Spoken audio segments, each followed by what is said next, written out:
Nous avons ici un exercice de trigonométrie avec plusieurs triangles imbriqués. Un triangle ABC rectangle en A. Ici, le triangle supérieur CDB rectangle en D. Et on a ici la droite AE, vous voyez, qui est perpendiculaire à la droite BC. Donc on a une succession de triangles rectangles. AEC, c'est un triangle rectangle. D'ailleurs, on peut mettre un angle droit. AEB est aussi un triangle rectangle. Et il faut répondre aux questions suivantes. Donc il n'y a pas de mesure, il faut juste exprimer les cosinus, sinus ou tangentes des angles. Dès qu'il est question de trigonométrie, on écrit tout de suite casotoa. Casotoa. Cosinus, c'est côté adjacent sur hypoténuse.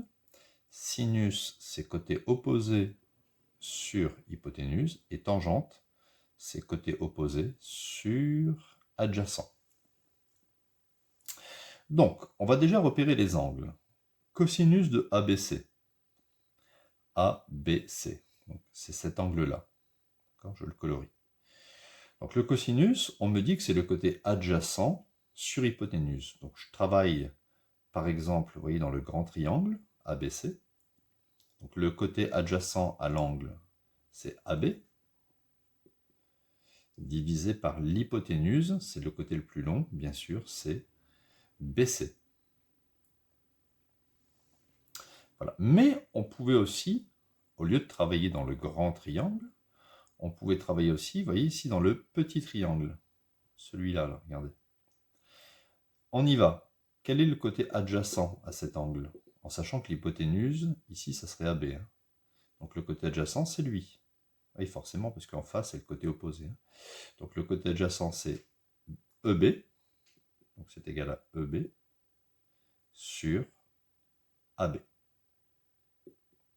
Oui, il y a deux façons d'exprimer le cosinus de l'angle, en fonction des triangles choisis, en fait. Tangente, maintenant. Alors, tangente de ACB. Donc ACB, c'est cet angle-ci.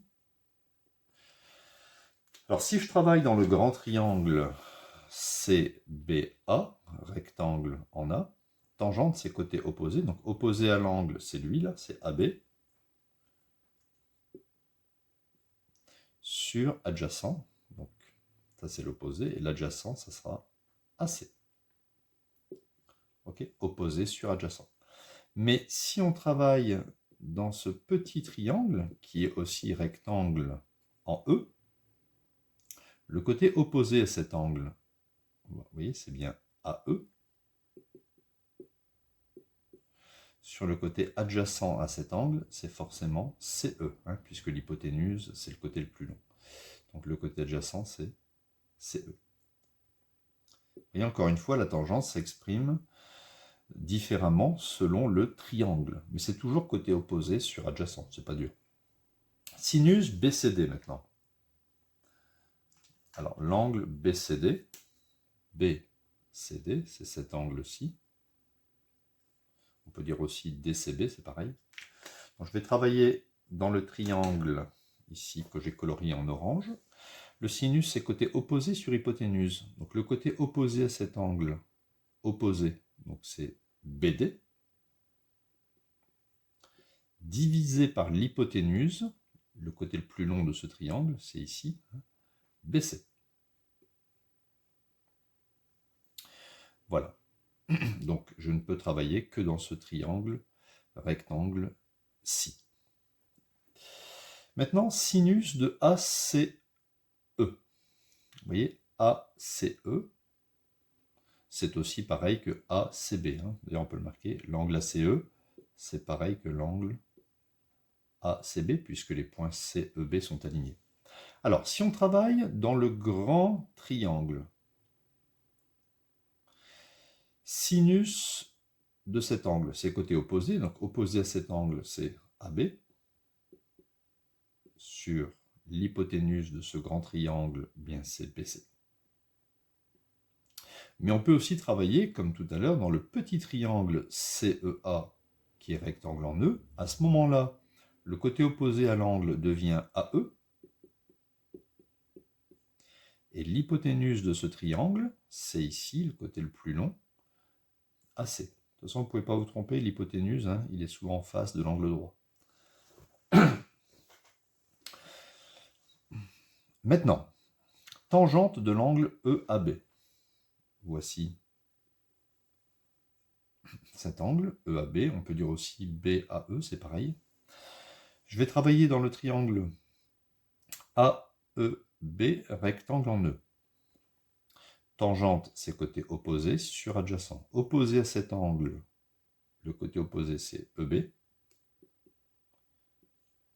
Sur le côté adjacent, donc opposé, et le côté adjacent, c'est forcément lui, parce que ça, c'est l'hypoténuse. Donc le côté adjacent, c'est forcément AE. Voilà. Et on ne peut travailler que dans ce triangle-ci, hein, puisque celui-là, vous voyez, il n'est pas rectangle. Et pour finir, cosinus de DCB. Alors DCB, hein, c'est cet angle noir que j'ai dessiné ici. Je vais travailler dans le triangle CDB rectangle en D. Le cosinus, c'est côté adjacent sur hypoténuse. Donc adjacent à cet angle, c'est CD. Sur l'hypoténuse, c'est BC. Donc voilà, il faut savoir bien exprimer les différents cosinus, sinus, tangentes. Toujours préciser dans quel triangle vous travaillez. Avant de commencer l'exercice, il faut toujours marquer.